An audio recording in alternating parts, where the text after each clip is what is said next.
Good evening, it's 8 o'clock. I'm Sally Baudet, live from Johannesburg. Your top stories tonight. Things began to fall apart. It is when this issue of state capture began to manifest, and in manifesting, it took various phases. ANC chairperson Gwede Mantashe appears before the State Capture Commission, acknowledging how corruption took hold. The Guptas didn't just have an influence over Jacob Zuma. The Guptas had an influence over the ANC. Well, the DA wants to investigate the president's election fund, and the Hawks say the top officials in Bosasa will soon be arrested in what is suspected a tender corruption scandal. And the tragic details of a family destroyed by yesterday's courtroom murder-suicide in Durban. ANC National Chairperson Gwede Mantashe testified today at the Zondo Commission. Now, he's the first member of the party's top six to do so, more than 3 months since the commission began its hearings. He's acknowledged that state capture caused severe damage to the party, particularly over the last 5 years. But he also defended a series of meetings he held with major banks on behalf of a Gupta-linked company. Other members of the ANC top brass are also still due to testify, but former President Jacob Zuma has yet to indicate if he will appear. Here's Erin Bates. Gwede Mantashe's testimony speaks volumes. Please raise your right hand and say, "So help me God." So help me God. He's the first of the ANC's top six, current and former, to testify. His focus, the bank's decision to close Gupta-linked accounts in 2016. There were quite a number of pressure points on the ANC. The first one is that Oak Bay itself came to the ANC mainly emphasizing the possibility of the loss of jobs. Mantashe played the main role at Luthuli House meetings. I led all the delegations that met with the banks. In the delegation, we had Jesse Duarte, who is the Deputy Secretary General of the ANC, and we had Enoch Godongwane, who is the Chairperson of the Economic Transformation Committee of the ANC. In my 32 years in banking, this is the first time ever I've received requests from a political party or an interministerial committee to want to discuss banker-client relationships. The meetings, Mantashe insists, were not to apply pressure on anyone. Didn't go back to the banks. They have given us the explanation. We're happy with the explanation. At the time, then Minister Mosebenzi Zwane was leading a committee in Parliament on the same theme. But he then went on to suggest that would Nedbank consider stepping in to save jobs and provide an amicable solution. Unlike Mzwanele Manyi before him, Mantashe says state capture is manifest. Things began to fall apart. It is when this issue of state capture began to manifest, and in manifesting, it took various phases. Towards the end of that 5 years, we were in trouble. He says the ANC will provide further input to the commission in time. We will resume at normal time tomorrow, 10 o'clock. Former Public Services Minister Nwako Ramatlodi will testify on Wednesday.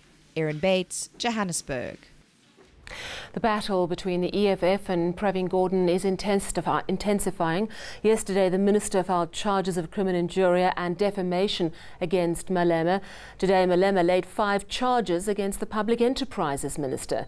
The EFF leader is accusing Pravin Gordhan of money laundering, corruption, racketeering, fraud and contravening the Intelligence Act. Malema says he's given the police evidence.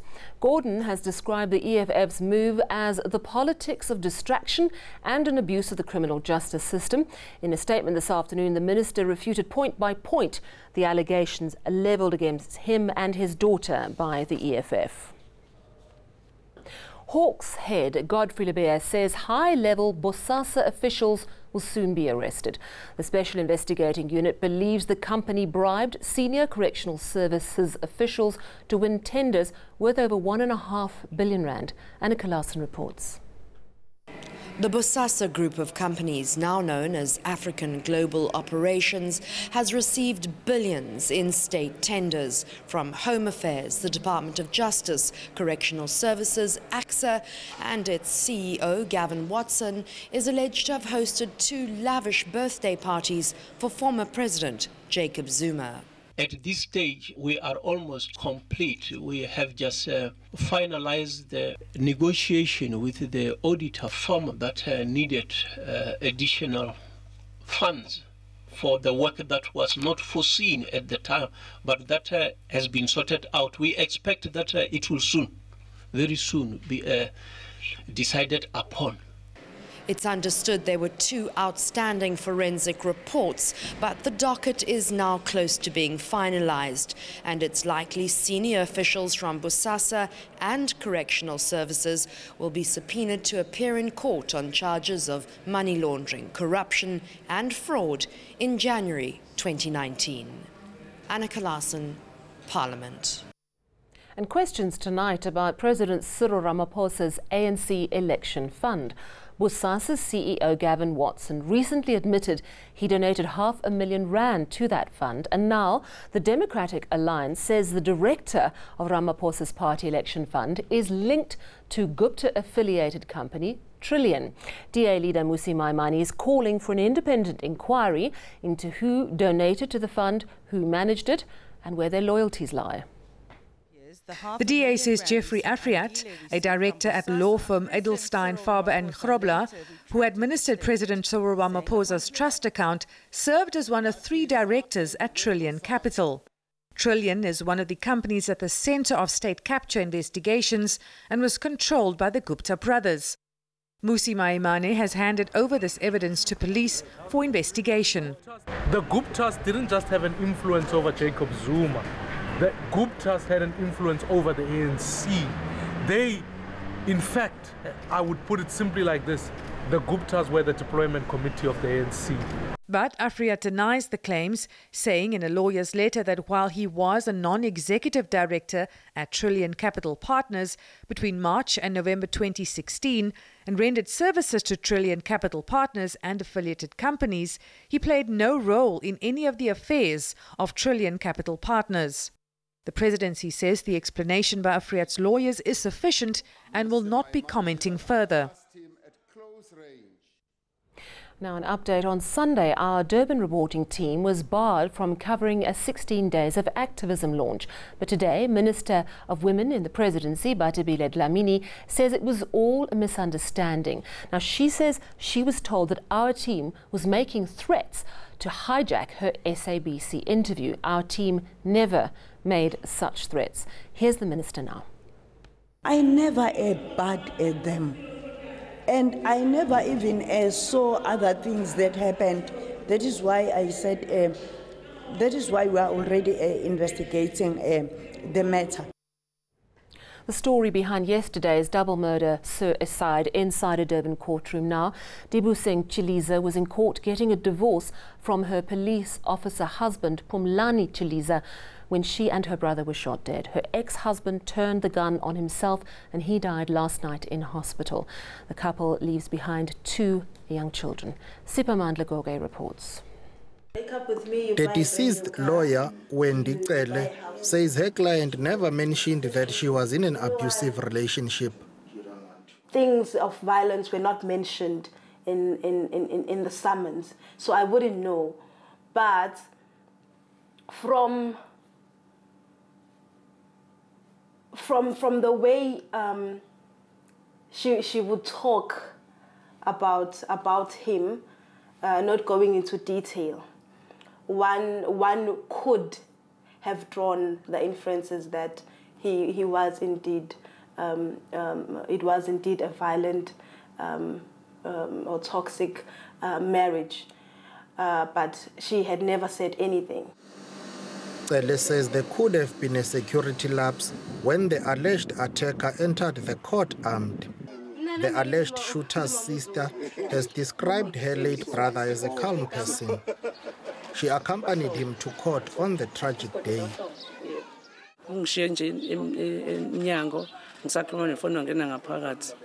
ngenza ukuthi kwenzeka ukuthi ngangambone bangingqabela njengoba bangithathe bangifaka kwelinye iroom kwaze kwaphela yonke into kwami ngiphuma-ke. She says her brother never discussed his marriage troubles with her family. Siphamandla Goke, Durban. Still ahead on eNews, NASA's Mars lander sends its first exploration pictures from the red planet. Make sure it's in a good location, that it's working well, that we like its placement, and after that we will... And of course all your money news with Mateo. Tough day on the market today, the all share tracking back, but the rand still fighting back.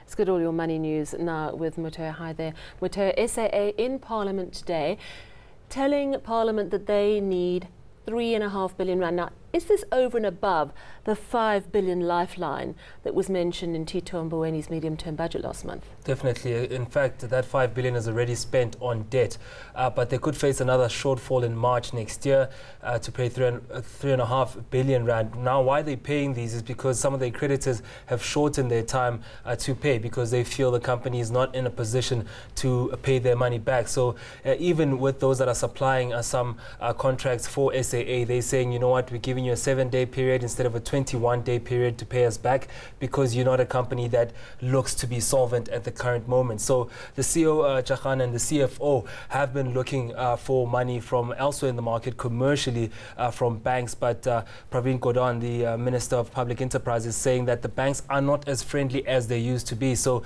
they want to know that there's a turnaround strategy, first of all, not just a guarantee from government. We've had lots of turnaround strategies for the SAA. None have worked. No, none have worked at the moment. In fact, the last time SAA made any money was in 2011, and Chakhan is saying he's the man for the job. He just needs enough time and enough money. And of course, that money could be coming from the fiscus if it's not going to come from commercial banks. He's certainly got a difficult challenge ahead of him. How are the markets today? Quite poor today was the market, Sally. The all share was quite down today by more than 0.5%, and that's following international markets after the US and China trade war doesn't seem to be abating. Industrials also dragging back today by more than 0.5%, while financials were backed by a stronger rand. Gold mining shares were down close to 2%, while platinum also dragged down more than 2%. Resources closing off the negative trade in that index. And in gold shares, the gold price at $1,212 an ounce, while platinum was down more than 1.5%, with Brent crude under $60 now at $59.51 a barrel. The rand trading well until market close. It's now down at 13.96 against the dollar, at 15.75 now flat against the euro, and at 17 rand 77 cents against the pound. Remember the days when platinum was worth more than gold? Yeah, gone are those days. How times do change. Thank you very much, Mateo Kharipa. Let's take a look at stories making headlines further afield, much further afield, in fact. NASA's Mars science lander InSight has touched down safely on Mars. Controllers have received fuzzy pictures from the probe. The spacecraft is a first of its kind. It's designed to explore the deep interior of the planet. Now, the landing ends a 6-month journey of 548 million kilometers after launching from California in May. NASA says this mission and the next, scheduled for 2020, are precursors for eventual human exploration of Mars. Still ahead, we'll speak to Louis for all your weather news, and then, looking to make some extra cash? Well, you could rent out your car. Find out how.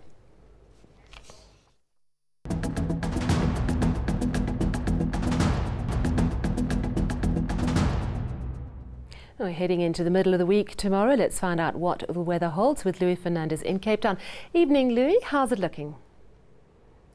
Good evening, Sally. Well, it's a mixed bag over South Africa for tomorrow, as we do have cold fronts affecting the southern parts at the moment, keeping things cool and wet. That continues into tomorrow morning, while in the east it stays very, very hot. But the good news is that a high pressure system that's going to ridge along the south coast is going to help to push cooler air into KwaZulu-Natal as well as the Lowveld, and that's finally going to bring a drop in temperature to those areas that have been experiencing some extremely high temperatures and will continue to do so at least for the afternoon.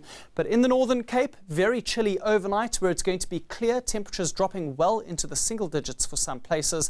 And in the Western Cape, it's going to be a cool day tomorrow. We still expect a few light showers in the morning for the southern parts of this province, but the afternoon should be clearer and drier.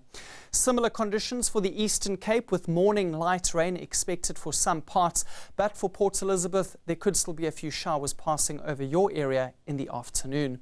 A much cooler day expected for KwaZulu-Natal, with thicker cloud towards the coastline and some rain, perhaps a few thunder showers in the northern interior of the province.